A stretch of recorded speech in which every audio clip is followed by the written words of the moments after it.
Son of Promise, Picture of Jesus. By Danny Saavedra. God himself will provide the lamb for the burnt offering, my son. Genesis 22:8, NIV. Have you ever been asked to do something crazy, something so insane you never thought you'd have to do? If you have, you're not alone. In Genesis 22, God gave a strange command to Abraham. God asked Abraham to sacrifice his son. Wait, what? You mean the son of promise? The one from whom a great nation was supposed to be built? Yes, that one. God said, "Take your son, your only son Isaac, whom you love, sacrifice him there as a burnt offering." Genesis 22:2 NIV. This must have been a heart-wrenching, indescribably painful thing for Abraham. Can you imagine being asked to sacrifice what you hold dearest? Would you be obedient like Noah or run in the opposite direction like Jonah? Think about how unreasonable and insane God's request sounded. Isaac was Abraham's beloved son, and the future of God's covenant rested on him.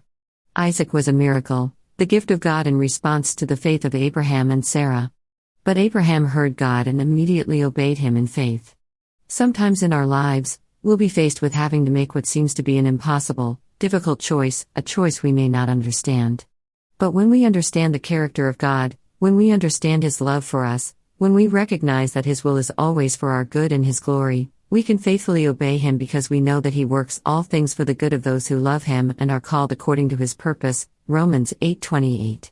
You see, Abraham knew that God's will would never contradict His promise, so this faithful father held on to the promise which said, "In Isaac your seed shall be called." Genesis 21:12 NKJV.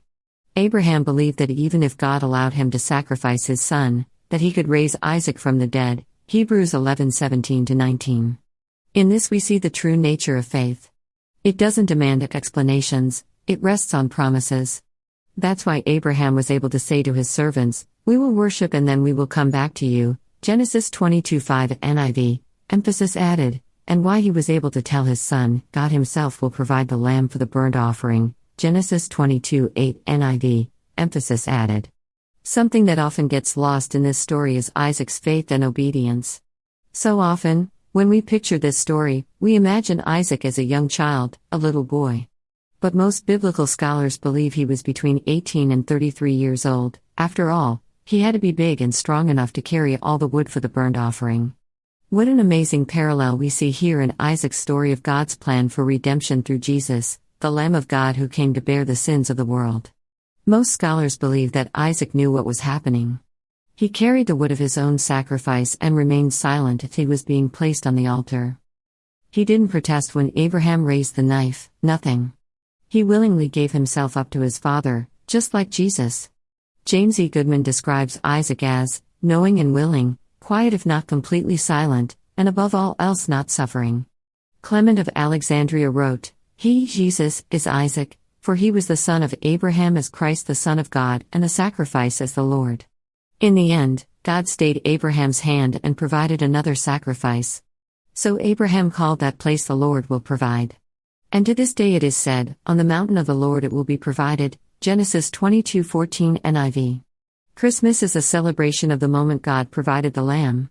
Is the Lord asking something seemingly crazy of you today? Is He calling you to do something you don't understand, something beyond your capacity for reason? Maybe He is challenging you to move to another city or country, take a new job, or start a Bible study in your home or workplace. Maybe He is leading you to share the gospel with your neighbor, classmate, or coworker. Take a cue from Abraham and honor that call. When you step out in faith and obedience, the Lord is faithful to bless you, carry you through it, and do something truly miraculous in and through you. "God will provide a sheep for the burnt offering, my son," Abraham answered. And they both walked on together. "Take your son, your only son, yes, Isaac, whom you love so much, and go to the land of Moriah. Go and sacrifice him as a burnt offering on one of the mountains, which I will show you." And we know that God causes everything to work together for the good of those who love God and are called according to His purpose for them. But God told Abraham, "Do not be upset over the boy and your servant, for Isaac is the son whom your descendants will be counted." It was by faith that Abraham offered Isaac as a sacrifice when God was testing him.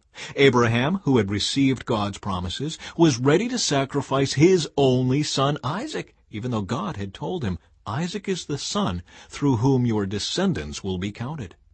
Abraham reasoned that if Isaac died, God was able to bring him back to life again, and in a sense, Abraham did receive his son back from the dead. "Stay here with the donkey," Abraham told the servants. "The boy and I will travel a little farther. We will worship there, and then we will come right back." So Abraham placed the wood for the burnt offering on Isaac's shoulders, while he himself carried the fire and the knife.